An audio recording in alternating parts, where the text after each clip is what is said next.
Hello, ladies and gentlemen. This is Eddie Marcus here again. I'm coming to you on this note, on this vibe. I'm hearing that the government is threatening a collapse. They say the U.S. is over $100 trillion in debt. The dollar is devalued to, and is going to be to a certain extent, that not just the American market will collapse, finance money, but probably globally, at least it will all be affected. And even if America's economy did collapse, the message is, and the view is, remember the Great Depression, the late 20s and early 30s. Remember those days. And for us who weren't here, we've seen movies, and it's nothing that we want to repeat. So what are the alternatives that we're going to have to deal with here? I'm sure, since we have been spending so much time talking about the New World Order and the Feds, somehow something is going to come in that would kind of internationalize the economies of the world, and perhaps, I mean, to a greater extent than it already has, with a telling objective to kind of ease the pain of the body, the human body. And to that degree, we look back at all of the crisis situations that we have across the world right now, and some of us might think that this will eliminate these crises. And those little individual crises, to some extent, might seem to appear as though it's kind of wavered out a little bit, but the resentments that exist within the people who are responsible for what has been happening in those individual crises outwardly, it still remains within the body politic.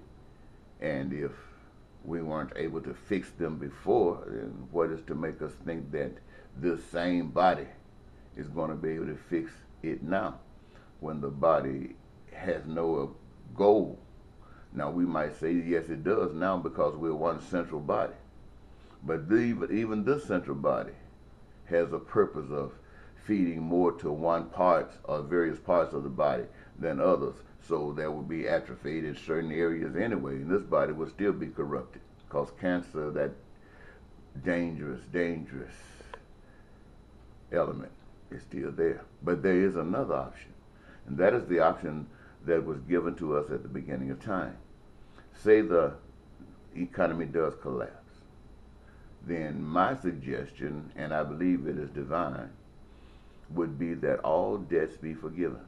All debts be forgiven. No one owes anybody anything, which means if you owed on your car, you don't anymore.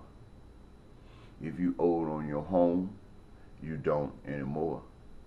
If you owe this country X number of dollars, you don't anymore. If that country owed you X number of dollars, it doesn't anymore. All debts are forgiven. And what we do is not make a repeat of the system that we just had, because all Ponzi schemes are destined to end. They have a point where they can go no further. And so it has to end. And this is what is happening to the economies of the world. They are nothing but Ponzi schemes when compared to the way things should be.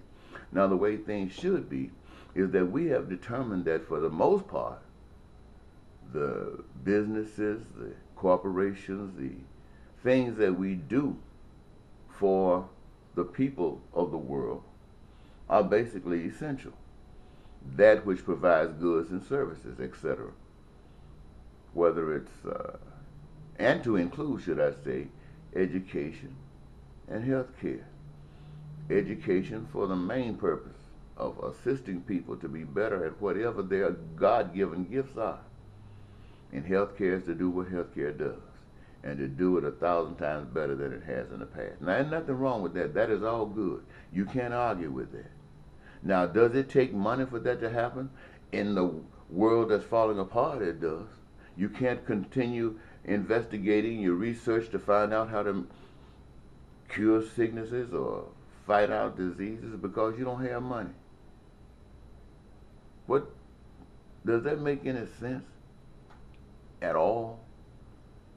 So you eradicate money and allow the people who would be doing the studies to continue their studies. Allow them to be able to act according